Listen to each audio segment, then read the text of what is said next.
It just had to be Nilbog, huh? This is Ampillion, and we're playing SimCity 2000. This is a quick breakdown of the development of our figure city Nilbog from 1962 all the way up to 2055. We're pretty much skipping a bunch of the growth cycle of the city so that you don't have to sit around and watch every single minute of the game. It's already kind of a boring game to begin with to watch, so we might as well advance time forward for you. It'll be a lot of the shots will be taken from this angle right here, so you can kind of see everything spread out from the main core of the city. That little sign that pops up there is the marker that I use to kind of signify the middle of the screen.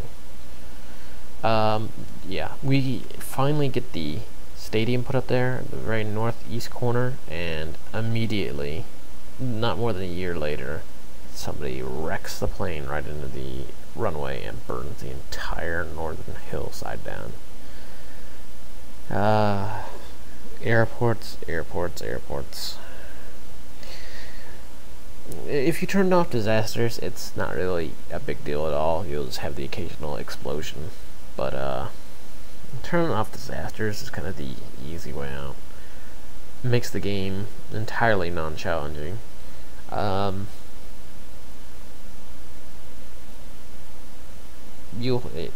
I hit state capital. You'll notice that if you have any buildings around your airport, they tend to cause a lot of problems because, especially dense zones, you'll get buildings that are much taller than they need to be, and the airplanes will not correct for this in any way. They will merely run into the sides of buildings.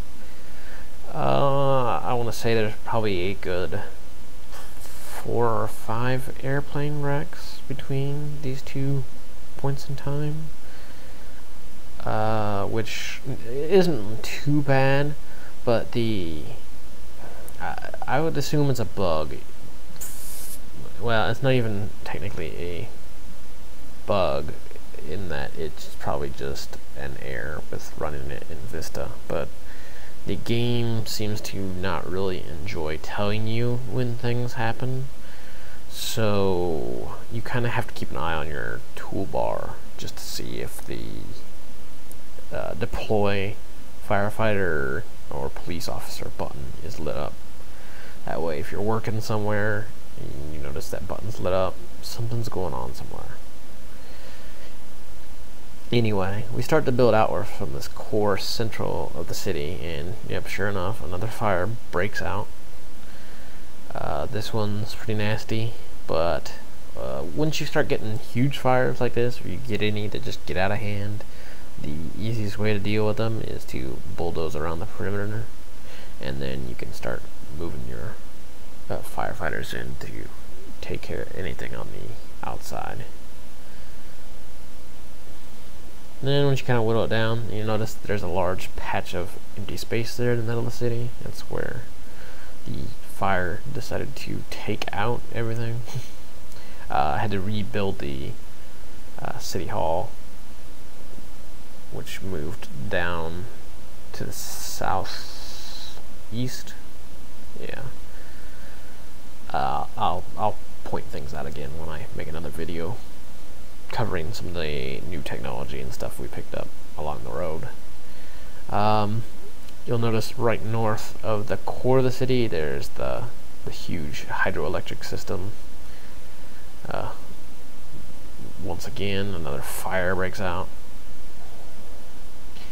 I would love to know exactly who on the planning committee decided to make our roads out of turpentine and oily rags, because half the time the fire spreads along the roads.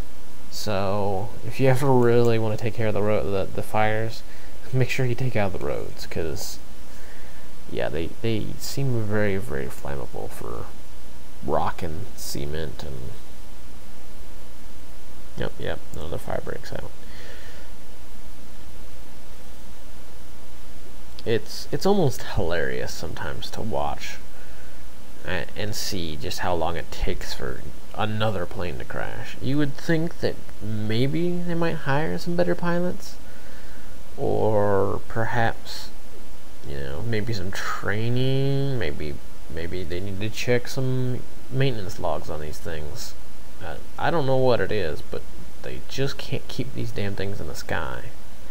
And it's 2047. We should have some better technology by now that'd prevent this stuff from happening. But no, they continue on.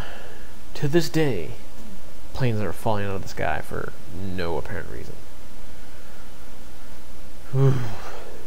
But yeah, the hydroelectric dam wall right there will continue to grow along with the size of our population, because let's face it, we need all the electricity we can get, and I really don't feel like messing around every 50 years with making a new one.